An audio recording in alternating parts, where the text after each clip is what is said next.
Օրվա նորությունների ընդհանրացման այսօրի մարզային թողարկումն է եթերում բարև ձեզ։ Կարևորի մասին նախ հակիրճ։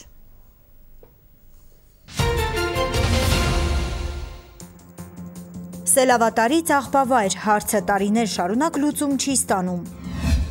Կողաշրջված ինֆինիտին Վազգեն Սարգսյան փողոցում վթարի պատճառները։ Արտոնյալ գյուղվարկերի իրատեսականությունը վարկային վատ պատմությունների հետքերով։ Շենքային անմխիթար պայմաններ ու անհերանեկարային վիճակ, փոքր մանթաշի մեծ խնդիր է։ Կրքերը թեժանում են, կենացները քաղցրանում, Գյումրու քաղաքապետին նոր թեկնածուն։ Համատարած կրճատումներ Գազպրոմ Արմենիայի մասնաճյուղում, կադրային ջարդ, թե թյուրիմացություն։ Ֆոնդային համալրում ու ցուցանմուշների պահպանում, թանգարաններն ուշադրություն են պահանջում։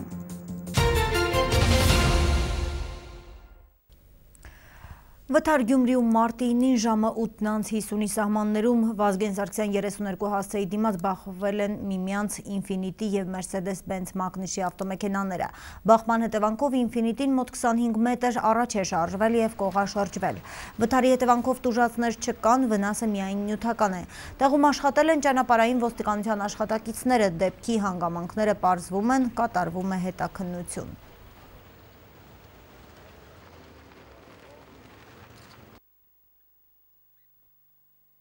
Երկուսն էլ ընթացել են համընթաց, այսինքն Շարլ Ազնավուրի հրապարակից դեպի Սախարևի հրապարակի ուղղությամբ Վազգեն Սարգսյան փողոցով։ Մանրամասները պարզ կլինեն վարչական վարույթի իրականացման ընթացքում։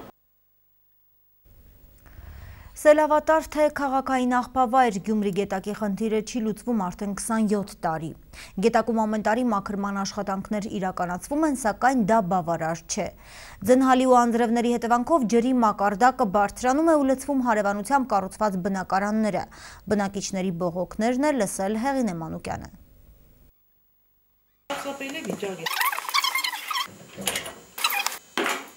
Գյումրու ավտոկայանին հարակից սեփական տներից մեկի նկուղն է, կուտակված ջուրը ջրագծերի վթարի հետևանք չէ։ Տարին բոլոր մոտ 10 սանտիմետր խորությամբ լճակը չի վերանում։ Սելավաճրերն է, գետի ջուրն է,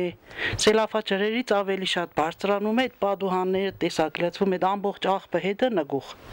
Հնարավոր չէ, այստեղ նույնիսկ պատ ենք մենք շահել, որ այդ ջրերը չլցվի պատվալ։ Սա այս հատվածում միակ տունը չէ, որ նման խնդիր ունի, հենց հարևանությամբ կառուցված բնակարանները եւս նույն վիճակում են։ Օրինակ, այստեղ այլևս ոչ ոք չի բնակվում, որպիսի տունը ջրի հետ չգնա, հարևանները քարեպատնեշ են կառուցել։ Նման լուծում է գտել դիմացի բնակարանի բնակիչը, բայց դա դրությունը մասնակի է շտկել։ Այն կողմից է ցեխ է, հին պատեր են, քիրաջավազով, քայքա է լսնենք։ Խոնավությունը նկուղից բարձրանում է դեպի բնակարաններ, բնակարանը վերջերս է վերանորոգվել, աշխատանքը սակայն ամբողջությամբ ջուրն է լցվել։ Ջուրը խնդրեմ, սպես այդ խոնավությունը, սպես կուտա վերևներով դարի ճանակը։ Անընդհատ թափանցող ջրի հետևանքով ճանապարհներն էլ ամբողջ տարին չեն չորանում։ Ցեխապատ հատվածները հաղթահարելու համար հատուկ ունակություններ են անհրաժեշտ։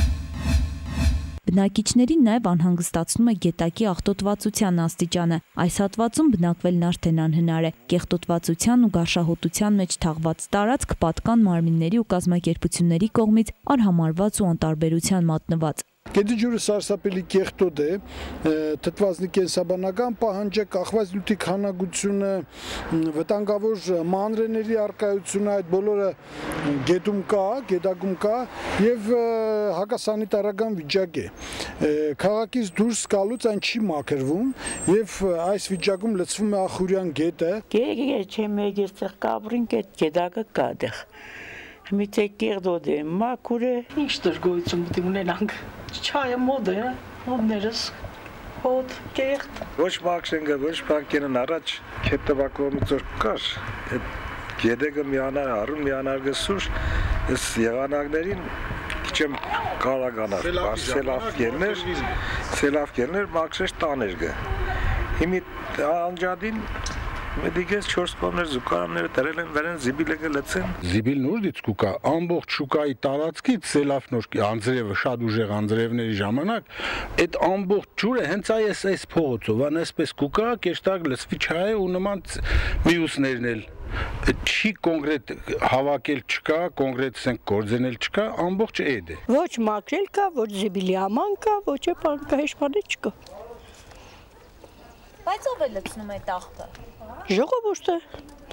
Եթե աղջիկ ջան զիբիլիաման չեղնի, որտեղ կլցնես։ Մեկը դու։ Որտեղ կլցնես։ Կամ ջուրը կամ կողքը։ Խոբ դու չզակատենք։ Մոտավորապես 200 միլիոն դրամի սահմաններում պետք է ուրեմն ներդրում կատարվի, որպեսզի մենք կարողանանք գոնե մենակ Գյումրի գետակը հունը մաքրել։ Դա շատ աշխատատար process է, դա տեխնիկա է պետք դրա համար, քաղաքապետարանը իր ուժերով նա չի կարող անել,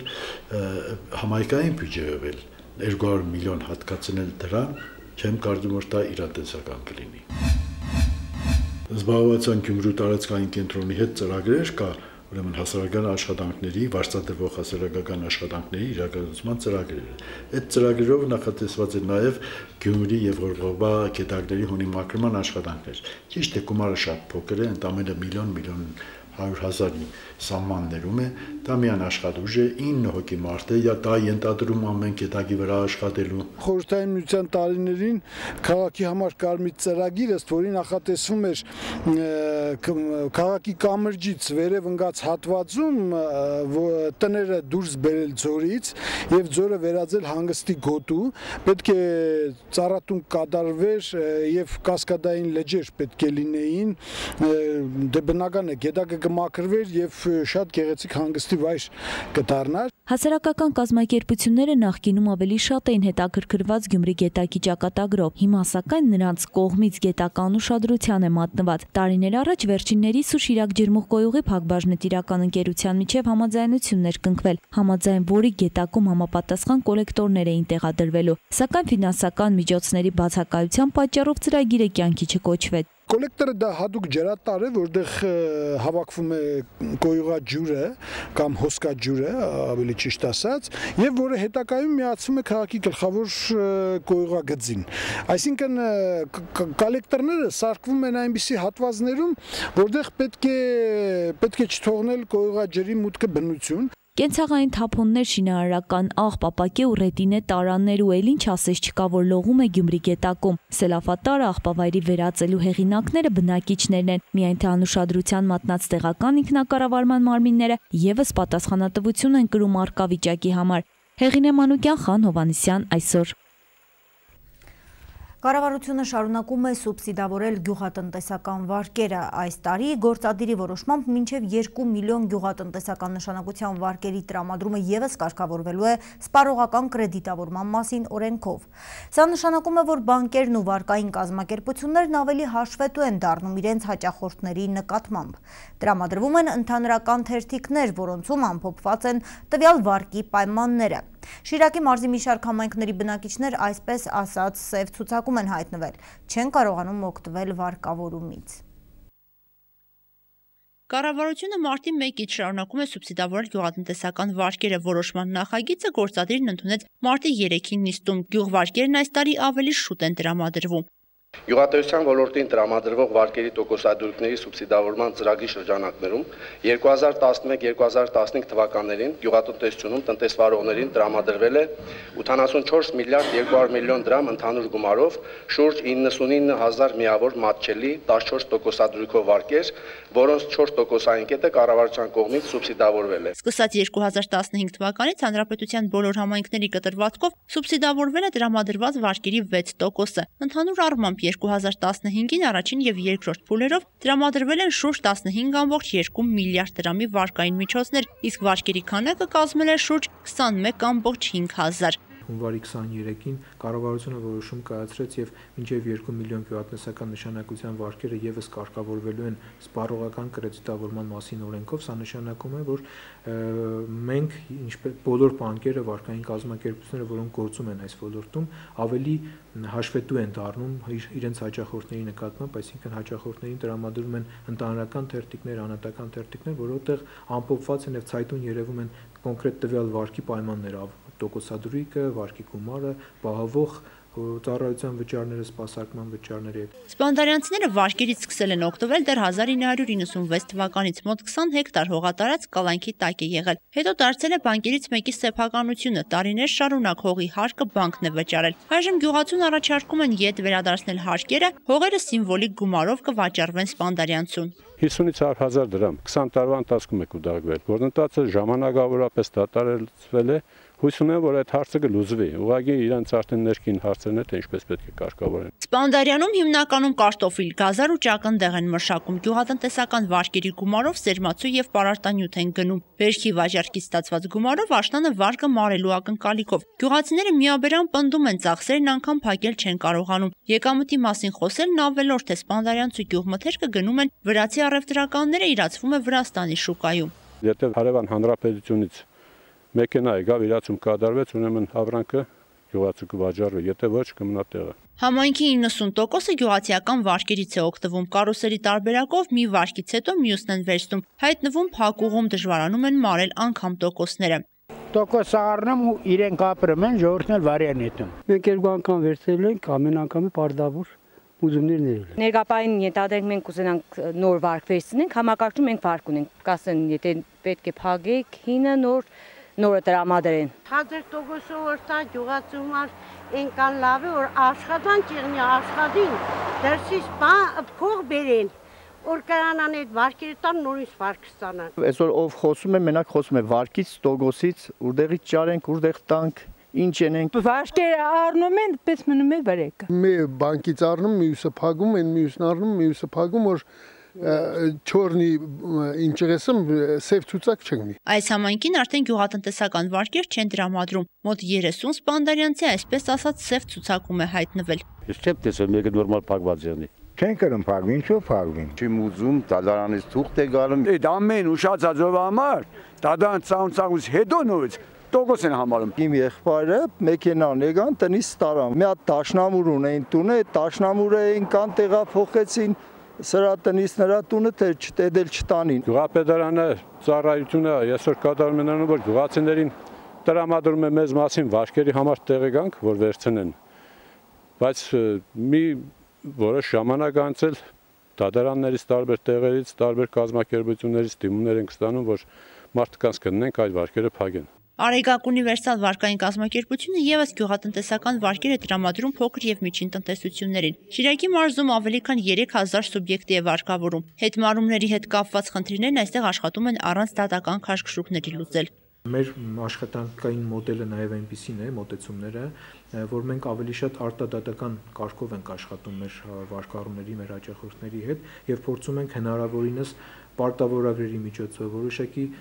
տարկետումների, որոշակի ժամկետները երկարացնելու միջոցով կարգավորել այն խնդիրները, որոնք այս պահին առկա են վարկավորման շուկայում։ Ընդ որում խոսքը միայն Սպանդարյանի մասին չէ, մարզի գրեթե բոլոր համայնքներում է այս պատկերը։ Նազել Էլբակյան, Խաչատուր Գևորգյան, այսօր։ Փոքր և միջին ձեռնարկությունների զարգացման համար 2015 թվականին էկոնոմիկայի նախարարության կողմից ընդունված նոր ռազմավարությունը 2016-ից 18 թվականների համար ըստ Գործատուների հանրապետական միության նախագահ Գագիկ Մակարյանի կարող է դրական ազդեցություն ունենալ, եթե այն ճիշտ կիրառվի։ Ռուսաստանից ներմուծումը դեպի Հայաստան աճելու տենդենց ունի, ռուբլու ինֆլյացիան բերում է խթանման։ Ռուսական ապրանքների ներմուծման տեսանկյունից նշում է Գագիկ Մակարյանը։ Ռուսաստան ապրանքները ավելի կներխուժեն Հայաստան, առաջացնելով նոր խնդիրներ տեղական արտադրողների համար, հատկապես սննդամթերքի ոլորտում։ Հիմա ձեռնտու է դարձել Ռուսաստանից բերելը եւ ռուսական ինֆլյացիան այսպես մեծ էքսպանսիա է առաջացնում դեպի Հայաստան ապրանքների։ Իհարկե դա մի կողմից լավ է, որ մենք էժան ապրանքներ ենք ձեռք բերում կամ հատկապես սննդամթերքի նաև ոլորտում, թեկուզ ալի եւ այլն, բայց մյուս կողմից էլ մեր տեղի արտադրողները էականորեն տուժում են, որտեղ մենք չենք կարողանում այդ մրցակցությանը դիմանալ։ Թողարկման այս հատվածում դիտեք.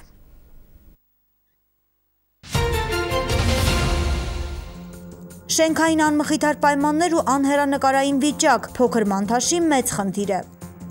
Կրքերը թեժանում են, կենացները քաղցրանում, Գյումրու քաղաքապետին նոր թեկնածուն։ Համատարած կրճատումներ Գազպրոմ Արմենիայի մասնաճյուղում, կադրային ջարդ, թե թյուրիմացություն։ Ֆոնդային համալրում ու ցուցանմուշների պահպանում, թանգարաններն ուշադրություն են պահանջում։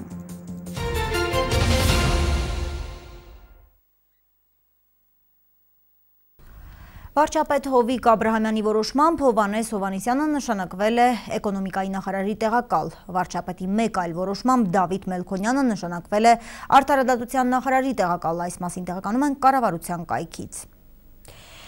Նոր ընտրական օրենսգիրքը ոչ վերարտադրության եւ ոչ էլ ձևական ֆասադային փոփոխությունների համար է, նպատակն է հանրության մոտ բարձրացնել վստահության մակարդակը։ Այսօր հրավիրված ասուլիսին նման տեսակետ է հայտնել ազգային ժողովի փոխոսնակ Էդուարդ Շարմազանովը։ Ըստ նրա, քաղաքական իշխանությունն ուզում է մեկընդմիշտ լուծել այս խնդիրը։ Ունենք քաղաքական կամք, որպիսի չլինեն հետընտրական ոչ հաճելի զարգացումներ, որ ընդդիմությունն առանց հիմքի չասի, որ հաղթել են։ Ասել է նաեւ հավելել, թե անկախ նրանից կհաղթի որ ուժը, կլինի այնպես, ինչպես ժողովուրդը կորոշի։ Հանրական օրենսգիրքի փաթեթի նախնական տարբերակը ուղարկվել է Վենետիկի հանձնաժողով, եւ ես մեկ առիթով ասել եմ, որ որևէ փաստաթուղթ նախ եւ առաջ պետք է քննարկի մասնագիտական, փորձագիտական խմբի հետ, այնուհետև հանրությամբ։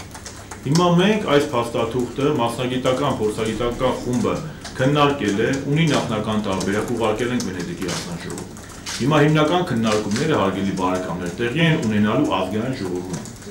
Եվ դժգոհությունների առիթ չկա, որովհետև ինչից են դժգոհ։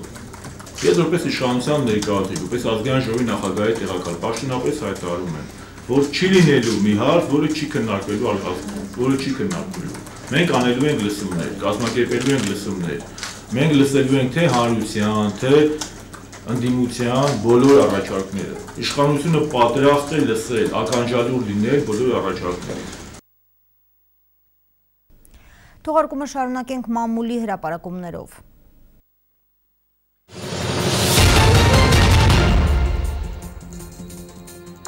Հրապարակը գրում է, ոչ իշխանականները ընտրական օրենսգրքի ներկայացված նախագծում մտահոգություն առաջացնող բազմաթիվ դրույթներ են տեսնում։ Անգամ ԲՀԿ-ում, որը փոփոխություններ սկսելուց առաջ հանդիպել էր ու իր առաջարկներն է ներկայացրել նախագիծը մշակող սահմանադրագետներ Հրայր Թովմասյանին եւ Վարդան Պողոսյանին։ Խմբակցության քննարկումները դեռևս ընթացքի մեջ են, բայց պատգամավոր Միքայել Մելքումյանն իր անձնական տեսակետն է ներկայացնում։ Նախ եւ առաջ ակունքաքարային համարելով էլեկտրոնային գրանցման հետ կապված անվտանգության երաշխիքի հարցը։ ԲՀԿ-ականը կիսատ լուծում է համարում ընտրացուցակները հրապարակելու կամ տեսանկարելու թույլտվության փոխարեն այդ առաջարկը, որով վստահված անձանց կամ դիտորդներին թույլատրվում է ընտրությունների հաջորդ օրը 2 ժամով ծանոթանալ ընտրության մասնակիցների ցանկին։ Իսկ խոսելով ԶԼՄ եւ դիտորդական կազմակերպությունների ներկայացուցիչների թվի սահմանափակման մասին, Վահրամ Բաղդասարյանն ասել է, որ այս հարցը դեռ վերջնական չէ։ Ավելին, չի բացառվել, որ սահմանափակումը վերացվի։ Ամեն ինչ հնարավոր է, ես ոչինչ չեմ բացառում։ Մենք պետք է տեսնենք, թե ինչ տարածքներ ունենք ու ինչ հնարավորություններ։ Եզրափակում է հրապարակը։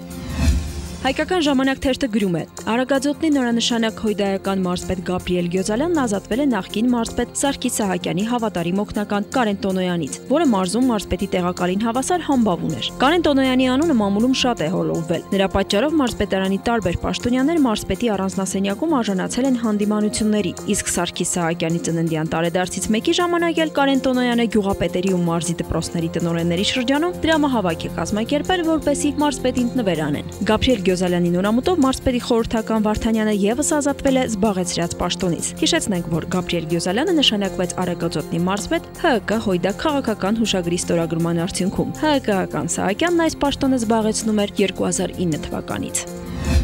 Ժողովուրդ թերթը գրում է, ինչպես հայտնի է, այս տարվա սեպտեմբերին Գյումրիում պետք է տեղի ունենան թիմ ընտրություններ։ Մինչև վերջերս թվում էր, թե Հայաստանի երկրորդ քաղաքի քաղաքապետի պաշտոնի համար հիմնականում պայքարն ընթանալու է իշխանությունների հովանավորությունը վայելող 4 խմբերի միջև։ Դրանք են գործող քաղաքապետ Սամվել Բալասանյանը, նախկին ԲՀԿ-ական պատգամավոր Մարտուն Գրիգորյանը, ՕԵԿ խմբակցության անդամ Հովհաննես Մարգարյանը եւ նախկին քաղաքապետ Վարդան Ղուկասյանը։ Սակայն կենացները գնալով քաղցրանում են։ Նախ հայտնի դարձավ, որ հնարավոր է առաջին անգամ գյումրեցիներն իրենց քաղաքապետին ուղղակի չընտրել։ Հայաստանի ընտրական նոր օրենսգրքի նախագծով նախատեսվում է, որ Գյումրիում եւս ինչպես Երևանում կընտրվի ավագանի, որի մեծամասնությունն էլ իր կազմից կընտրի քաղաքապետին։ Օրերս էլ քաղաքական շրջանակներում լուրեր տարածվեցին այն մասին, որ Հայաստանի արդարադատության նախկին նախարար Հովհաննես Մանուկյանը հնարավոր է նույնպես Գյումրիի քաղաքապետի տեխնացու առաջադրի։ Սակայն ընտրությունների ձևի փոփոխությունը նրա ծրագրերը լրջորեն վտանգել են։ Նոր կարգի համաձայն ավականու ընտրություններին կարող են մասնակցել միայն կուսակցությունները ավականու անդամների տեխնացուների իրենց ցուցակով։ Այսինքն, եթե նախկին նախարարը որոշի այնուամենայնիվ ընտրությունների մասնակցել, ապա նա ստիպված է լինելու ընդգրկվել իշխանական կամ ընդդիմադիր կուսակցություններից մեկում եւ նրան ցուցակով մասնակցել ընտրություններին։ Արդյոք նա կգնա այդ քայլին, ցույց կտա ժամանակը։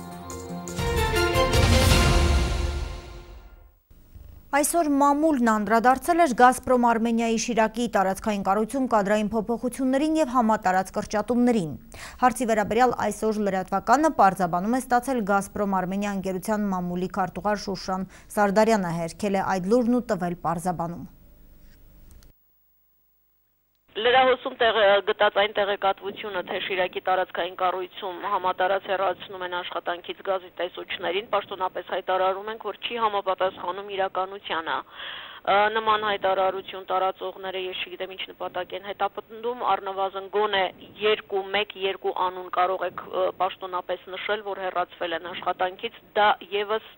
իրականությունից շատ հեռու է։ Առհասարակ Գազպրոմ ընկերությունը ինքը 7000 աշխատող ունեցող դինամիկ կառույց է, որտեղ բնականաբար եւ նորերն են ընդունվում եւ ազատվում են աշխատանքից, բայց սա այն դեպքը չի եւ ոչ մի ընդհանուր բան չունի լրահոսում տեղ գտած արդեն նշված տեղեկատվության հետ։ Այսօր տեղական ժամանակով ժամը 16:13-ին արտակարգ իրավիճակների նախարարության սեյսմիկ պաշտպանության ծառայության սեյսմոլոգիական ցանցի կողմից Հայաստանում գրանցվել է օջախի 10 կիլոմետր խորությամբ եւ 2.7 մագնիտուդով երկրաշարժ։ Ստորգետնյա ցնցման ուժգնությունը էպիկենտրոնում կազմել է 3-ից 4 բալ, երկրաշարժը զգացվել է Ստեփանավան քաղաքում եւ մոտակա բնակավայրերում 2-ից 3 բալ ուժգնությամբ։ Իրավիճակը սահմանին մարտի 8-ին ժամը 23:20-ի սահմաններում Պաշտպանության բանակի հարավարևելյան ուղղությամբ հակառակորդը ձեռնարկել է դիվերսիոններ թափանցման փորձ։ Պաշտպանության բանակի առաջապահ զորամասերը ժամանակին հավաստանշել են հակառակորդի հետախուզադիվերսիոն խմբի առաջխաղացումը եւ հետ շպրտել նրան իր ելման դիրքերը։ Հայկական կողմը կորուստներ չունի, Պաշտպանության բանակի տվյալներով հակառակորդը զոհեր եւ վիրավորներ ունի, մանրամասները ճշտվում են։ Իսկ գիշերը շփման գծում հակառակորդը տարբեր դրամաչափի հրաձգային զինատեսակներից արձակել է ավելի քան 12000 կրակոց։ Հակառակորդի նախահարձակ ակտիվությունը ճնշվել է։ Ադրբեջանական լրատվամիջոցները մարտի 8-ին տեղեկատվություն էին տարածել, թե իբր Չայլու գյուղի հովիվների ուղղությամբ հայկական ուժերը կրակ են բացել։ Լեռնային Ղարաբաղի Հանրապետության պաշտպանության բանակի մամուլի ծառայությունը հայտարարում է, որ նշվածը ԱՊԱ տեղեկատվություն է եւ ի տարբերություն ադրբեջանական կողմի հայկական ուժերը երբեք քաղաքացիական անձանց ուղղությամբ չեն կրակում։ ԵԱՀԿ Մինսկի խմբի ամերիկացի համանախագահ Ջեյմս Ուորլիքը Թվիտերյան իր էջում տեղեկացրել է, որ այսօր Թբիլիսիում Ղարաբաղյան հակամարտությանը նվիրված քննարկում տեղի կունենա։ Հանդիպման ընթացքում քննարկվելու են հակամարտության խաղաղ կարգավորման ուղիները, մասնավորապես գրառել է նա։ Այսօր ԿՏՄ արտգործնախարարությունից ճշտել է, թե ինչ քննարկման մասին է խոսքը։ Արտգործնախարարության մամլոխոսնակ Տիգրան Բալայանն ասել է, որ քննարկումը կազմակերպել են ոչ կառավարական կազմակերպությունները։ Հայաստանից քննարկմանը կմասնակցի քաղաքագետ Սերգեյ Մինասյանը։ Հիշեցնենք, բոլորովին օրերս Ուորլիքը հայտարարել էր, որ ԵԱՀԿ Մինսկի խմբի համանախագահների տարածաշրջան կատարվելիք այցի ժամկետները դեռ հայտնի չեն։ Իսկ նախագահ Սերժ Սարգսյանը մարտի 10-ին աշխատանքային այցով կմեկնի Ռուսաստանի Դաշնություն։ Այցի շրջանակներում հանրապետության ղեկավարը Մոսկվայում հանդիպում կունենա Ռուսաստանի Դաշնության նախագահ Վլադիմիր Պուտինի հետ։ Հանդիպման ընթացքում նախատեսվում է քննարկել ռազմավարական գործընկեր երկու պետությունների միջև մի շարք ոլորտներում առևտրատնտեսական, ներդրումային, էներգետիկայի, հումանիտար եւ այլն երկկողմ փոխգործակցությանը, ինչպես նաեւ եվրասիական տարածքում ինտեգրացիոն գործընթացների զարգացման հեռանկարին վերաբերող հարցեր։ Նախագահներ Սերժ Սարգսյանը եւ Վլադիմիր Պուտինը մտքեր կփոխանակեն նաեւ Լեռնային Ղարաբաղի հիմնախնդրի կարգավորման, բանակցային գործընթացի ներկա փուլի, առկա խնդիրների եւ այդ գործընթացն առաջ մղելու հնարավորությունների շուրջ։ Իսկ մինչ այդ հանրապետության նախագահին այսօր հայ-գերմանական հարաբերությունների օրակարգի եւ հատկապես փոխգործակցության տնտեսական բաղադրիչի երկկողմ ընթացիկ ծրագրերի ու ձեռքբերումների, ինչպես նաեւ առկա խնդիրների վերաբերյալ զեկույց է ներկայացրել Գերմանիայի Դաշնային Հանրապետությունում Հայաստանի Հանրապետության արտակարգ եւ լիազոր դեսպան Աշոտ Սմբատյանը։ Նկատի առնելով, որ առաջիկայում նախատեսվում է նախագահի պաշտոնական այցը Գերմանիա, իսկ ընթացիկ տարում կայանալու են հայ-գերմանական միջկառավարական հանձնաժողովի հերթական կառավարության նիստը գործարար համաժողով։ Սերժ Սարգսյանին զեկուցվել է նաև այդ իրադարձություններին ընդառաջ կատարվող աշխատանքների մասին։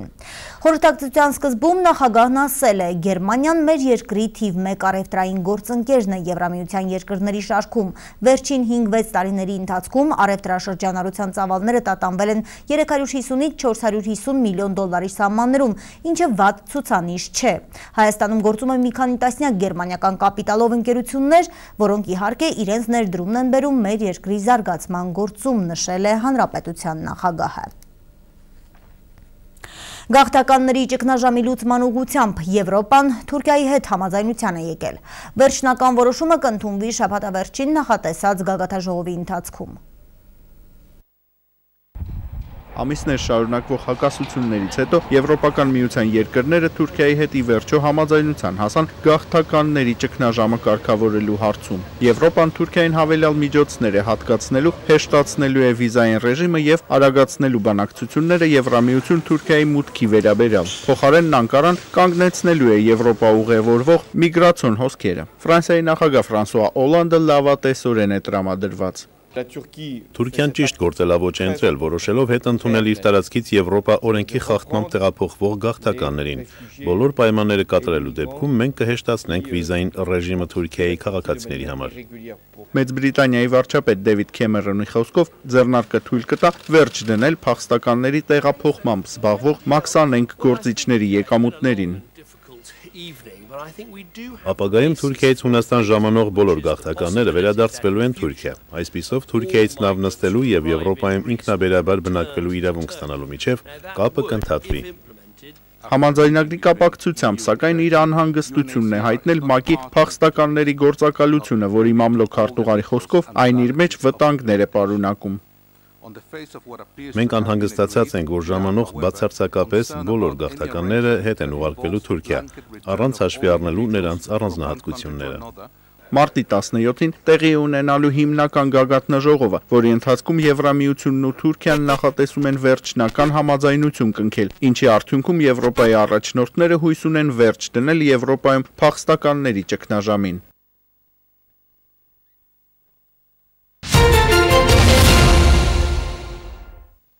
Դարձյալ տեղի խնդիրներից, ջեռուցում հեղուկ վառելանյութով, վթարային մասնաշենք ու անմխիթար վիճակում հայտնված մարզադահլիճ։ Խոսքը փոքր Մանթաշի դպրոցի մասին է, թեև 2003 թվականին դպրոցի մասնաշենքում կատարվել են մասնակի ամրացման աշխատանքներ, այնուամենայնիվ ներկա պահին կրթօջախում խնդիրները բազում են։ Մի 2 տարի էլ եթե հանգարց էսև հանգարց մեկը չմտածի սրա մասին, ուրեմն հետագա ճակատագիրը չգիտեմ ինչ կլինի այս դպրոցի։ Թե դպրոցի հետագա ճակատագիրն ինչ կլինի, մտահոգում է ինչպես դպրոցի տնօրենին ու աշխատակազմին, այնպես էլ ոլորտի պատասխանատուներին, սակայն առկա խնդիրները բարձրաձայնման կարիք ունեն։ Դպրոցի մասնաշենքը թեև ամրացվել է 2003 թվականին, սակայն կառույցը 3-րդ կարգի վթարայնություն ունի։ Նախանցյալ տարի փոխվել է տանիքը, բայց թե այդ տանիքը փոխվել է չի կատարվել ուզած աշխատանքները, այդ կատոսները ու պատերի ամրությունները ավելի վատ վիճակում է գտնվում։ Վերանորոգում չի կատարվել, կիսատ է մնացել, որովհետև այդ ժամանակ գումարը չի բավարարել վերանորոգման, միայն ամրացման աշխատանքները կատարվել։ Դպրոցի մարզադահլիճը գտնվում է անմխիթար վիճակում։ Ֆիզկուլտուրայի եւ այլ մարզաձևերի պարապմունքներն անցկացվում են առանց մարզական համապատասխան գույքի եւ պայմանների։ Հատկապես ձմռան ամիսներին մարզադահլիճում դասերը կազմակերպվում են ոչ միայն ցուրտ, այլև վտանգավոր պայմաններում։ Սպորտ դահլիճի պատուհանները լրիվ կոտրվել են, խորհրդային տարիների ստեկլոբլոկ են մնացած, որոնք արևի ճառագայթների ազդեցության տականալուց սառչելուց տրակվում են։ Ձմռանը ցուրտ է, ջեռուցումը լավ չէ, դահլիճում պայմանները լավ չեն, որովհետև ֆիզկուլտուրայի պարապմունքներ անցկացնելու համար էլի։ Ջեռուցման հետ խնդիրներ ունենք, ֆիզկուլտի դասերն անցկացնելու ժամանակ էլի սարքավորումներ չկան, պայմաններ չկան, որպեսզի անցկացնենք էլի։ Ամեն երեխի համար մտածում եմ, թե էս է հանգարց պատը շուրջ չկա, չփլվի, այս տեսնում եք էս աբագիներն ինչ վիճակի, ջարդված վիճակում։ Ֆիզկուլտուրայի ուսուցիչն էլ մարզադահլիճը ջեռուցելու այլընտրանքային տարբերակ է մշակել։ Մարզադահլիճի մի անկյունում աշակերտների ընդհանրապես ձեռքերը տաքացնելու համար տեղադրվել է վառարան, որը մի կերպ վառարանի մետաղն է տաքացնում։ Տեղադրված վառարանը ես ոնց որ ասենք կատիլային սիստեմայի տարբերակն է, որ դեկտեմբեր ամսին անցկացնելով դահլիճում մեծ պայմաններում պարամունքները կարողանում են 3-ից 5 րոպեի ընթացքում երեխաները որոշ տականան նոր մտնել դահլիճ։ Դպրոցն ընդհանրապես ջեռուցվում է հեղուկ վառելանյութով եւ էլեկտրաէներգիայով։ Մեծ մակերեսով դասարաններում օդի ջերմաստիճանը չի էլ հասցնում բարձրանալ։ Վատ է այն առումով, որ 20 տարի անընդհատ իր ծխմելուզները դուրս են եկել պանելների միջով, որոնք լցվել են եւ փոխելով պանելների անցքերը այլևս էլ տեղը չի մնացել եւ հաջորդ տարի ընդհանրապես նավթի վառարաններով ջեռուցում հնարավոր չէ։ Իսկ էլեկտրաէներգիայով ջեռուցումը վտանգավոր է, որտեղ եկող մալուխը կաբելը չի դիմանա այդպես նագրուցքի մի դասարան չէ, երկու դասարան չէ։ Դեռևս 2003 թվականին դպրոցին կից կառուցվել է կաթսայատուն, այն սակայն չի գործարկվել գյուղը գազաֆիկացված չլինելու պատճառաբանությամբ։ 2008-ից 10 թվականներին թեև գյուղը գազաֆիկացվել էր, բայց կաթսայատունն այդպես էլ չի ծառայել իր նպատակին։ 10 տարուց ավել անցել է, ռեգիստրները նախ ներկայումս պիտանի չեն, տարողությունը չի բավականացնի ռեգիստրներով ջեռուցման համար, անհրաժեշտ է նոր համակարգ ջեռուցման, դիմել ենք մարզպետին դեկտեմբեր ամսին։ Դպրոցն էլ է դիմել, մենք էլ ենք փորձել մարզպետի միջոցով մտցնել որևէ ծրագիր։ Ոլորտի պատասխանատուները փոքր Մանթաշի դպրոցում արկա խնդիրներին ծանոթ են, բայց դեռևս լուծման տարբերակներ միայն կարող են առաջարկել։ Տեսնենք այս տարվա ծրագրերում, եթե լրացուցիչ փոքր ծրագրերն են նույնիսկ առաջինը մտնի ջեռուցման խնդիրը լուծվի, հետո ունի նաև պատուհանները փոխելու խնդիր, հին պատուհաններն են։ Մնում է սպասել եւ հուսալ, որ առաջիկայում որևէ ծրագրով լուծում կգտնի դպրոցի լոկալ ջեռուցման, իսկ մեկ այլ ծրագրով էլ մասնաշենքի նորոգման ու հին պատուհանները նորերով փոխարինելու խնդիրը։ Ալա Բաղդասարյան, Խան Հովհաննիսյան, այսօր։ Վերջին տարիներին Գյումրու, Մերկուրովի եւ ժողովրդական ճարտարապետության ու կենցաղի թանգարաններում ֆոնդային համալրումներ գրեթե չեն արվում։ Պատճառը ֆինանսների բացակայությունն է։ Առավել խոցելի է ներկայում Սերգե Մերկուրովի տուն-թանգարանի անմխիթար վիճակը։ Արդյունքում երկու թանգարանների ֆոնդային նմուշները պահվում են ժողովրդական ճարտարապետության ու կենցաղի թանգարանի ֆոնդում։ Տնօրենի հավաստմամբ թանգարանի աշխատակիցները հիմա զբաղված են կառավարության որոշման ուղղությամբ եւ փորձում են այս երկու թանգարաններում ստեղծել էլեկտրոնային տեղեկատվական շտեմարան։ Սերգեյ Մերկուրովի տուն-թանգարանը գտնվում է խիստ անմխիթար պայմաններում։ Աստիճանաբար քայքայվել են շենքի պատերն ու վտանգավոր են պահվող ցուցանմուշների համար։ Շենքի վերանորոգման համար նախատեսված աշխատանքները դեռ չեն սկսվել։ Ավելին, թանգարանի ետնամասում գտնվող ծառերի պատճառով շենքը քիչ-քիչ քայքայվում է։ Մասնագետները եկան, տեսան, կատարեցին մասնակի ճյուղերի էտում ու հեռացան, նշում է պատասխանատուն։ Գյումրու Մերկուրովի եւ ժողովրդական ճարտարապետության ու կենցաղի թանգարանների ամբողջական ֆոնդը մեկտեղված պահվում է այս փոքրիկ սենյակում։ Պատճառը ժողովրդական ճարտարապետության եւ քաղաքային կենցաղի թանգարանի տնօրեն Սոնա Հարությունյանի խոսքերով Մերկուրովի թանգարանի ներկայիս վիճակն է։ Մերկուրովի թանգարանի շենքը այսօր խիստ վթարային վիճակում է։ Երբ որ Մերկուրովի թանգարանի շենքը վերանորոգվի, այնտեղ եւ ֆոնդարանում կպահվի, այնինչ չի ցուցադրվելու եւ ցուցադրվելիքն էլ կցուցադրվի Մերկուրովի թանգարանի շենքում։ Ըստ Սոնա Հարությունյանի, այս թանգարաններում ներկայում ֆոնդային համալրումներ գրեթե չեն արվում կամ լինում են միայն նվիրատվությունների հաշվին։ Ըստ տնօրենի, թանգարանները մեր օրերում ունեն ավելի լուրջ խնդիրներ։ Թանգարանի միջոցները շատ սուղ են, պետբյուջեից ֆինանսավորվում է թանգարանը միայն երկու հոդվածներով աշխատավարձի ֆոնդ եւ փոքրիկ ջեռուցման ծախսեր, իսկ գնումների պլան կազմելիս այսօր ավելի անհրաժեշտ